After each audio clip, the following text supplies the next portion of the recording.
نظام بدل دی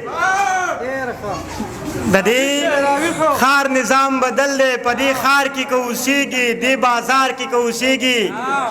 بیا لږ راشه زما خواله ځان خبر که کلیواله د دې دور د نظام نه د دې خار د انتظام نه د ستا هر یو کار به کېږي د ستا هر سنګار به کېږي تا ته څه نه مسله ده مسله راوړه سړیا مسلې سره قربان شم څه شوړه راوړه سړیا د شوړې سره قربان شم څه شوړه راوړه سړیا د شوړې مطلب مې دا دی چې پیسه راوړه سړیا بیا ته ډر کوه خانه ته بېغمه شه جانانه هر یو فن دلته چلیږي چال چلن دلته چلیږي بس دروغ دلته کې وایه دروغجن دلته چلیږي بس کردار مردار یې څه کې رنګ روغن دلته چلیږي دلته نار هر یو سړی دی او ملک ټول اړی ګړی دی دلته چل دی چل کې ول دی د دې ښار نظام بدل دی دلته چل دی چل کې ول دی د دې ښار نظام بدل دی هر یو غل دلته صحیح دی هر صحیح دلته کې غل دی زورور پکې خوشحال دی په مثال لکه ځنګل دی دلته هغه زورور دی چې د چا په وس کې شر دی بس که خان دی که نوکر دی خو په بله سر دی بس که خان دی که نوکر دی خو په بله سر دی دې سودګر اجي ته ګوره دا د ټولو معتبر دی دې سودګر اجي ته ګوره دا د ټولو معتبر دی بس په جیب چې برابر دی نو بیا خیر که خوش خر دی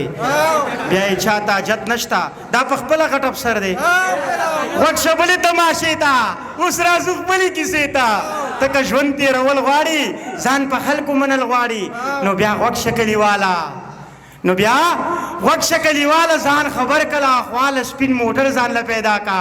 خړ څادر ځان له پیدا کا ښه بوټ سوټ ځان له تیار کا کاټن سوټ ځان له تیار کا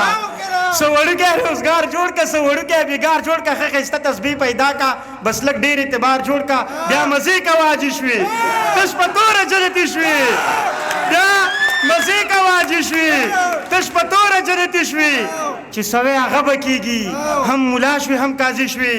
د لیوال پکې کار نشته که ولي شوې که خالي شوې که ولي شوې که خالي شوې ډېره مننه کوم سپوږمۍ وال نظم به ووایم خواست نه چې شان مې څوک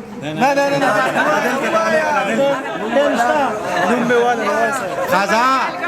چې قرباني دې ذموار شي بیا پکې د چا څه کار دغه نظم تاسو ټولو کتونکو ته د ډالۍ وي چې کوم ولاړ دي دې ته خو د خصوصي ډالۍ وي مسافرو ته دې هم ډالۍ وي دا مسافر دی سلامونه ملګری تا ته دې هم سپیشل ډالۍ وي ټیک شوه دا کیسه یو اندېښنه وه دا کیسه د بېلتانه ده زه وړوکی وم یارانو بس چې لږ غوندې رالوی شوم لږ په ښو او بدو پوه شوم ایسته ورک شوم د کلي ایسته ورک شوم په ښار کې ایسته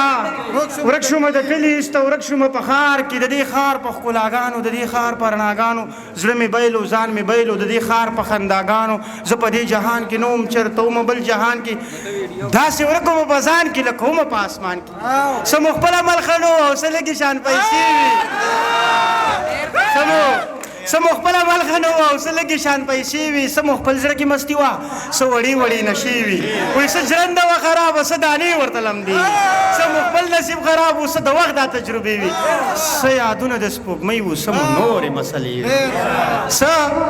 یادونه د سپوږمۍ وو څه مو نورې مسلې وي ژوند که ښه او که وران و خو بس وخت و او روان و لیونتوب په مخه راغلی زلمیتوب په مخه راغلی نو سپوږمۍ شوه را په یاده لیونۍ شوه را په یاده د خپل کلي په لور لاړم د خپل سلي په لور لاړم چې مې کلي ته ورپام شو تمامي عقل مې حام شو نه ګودر و نه چینار و نه ښکلا و نه سینګار و هم حجرې وې شاړې پاړې نه رباب و نه ستار و نه په بیره کې زانګو و نه په بیره کې چغار و نه په کلي کې سپوږمۍ و نه په کلي کې ریبار و نه په کلي کې سپوږمۍ و نه په کلي کې ریبار و پټ په زړه کې مې له ځانه لیونۍ پوښتنه وکړه ما په کلي کې له چا نه له سپوږمۍ پوښتنه وکړه وي بله ورخه تېرې ما بس پوښتنه وکړه وایي څه کمه کلې لیواله تا یې اوس پوښتنه وکړه وایي څه کمه کلې لیواله تا یې اوس پوښتنه وکړه وایي داسې مه وایه چې کله و داسې مه وایه چې ولې خو مودې کېږي لیواله چې سپوږمۍ تندر نیولې دغه تندر له اسمانه راګزار شو ناګهانه په دې ګس طرف مې در شي چې رایاد مې شي جانانه چې رایاد مې شي جانانه چې رایاد مې شي ډېره مننه مونږ به سرکار هم مني ووایه اذانونه دي او یا به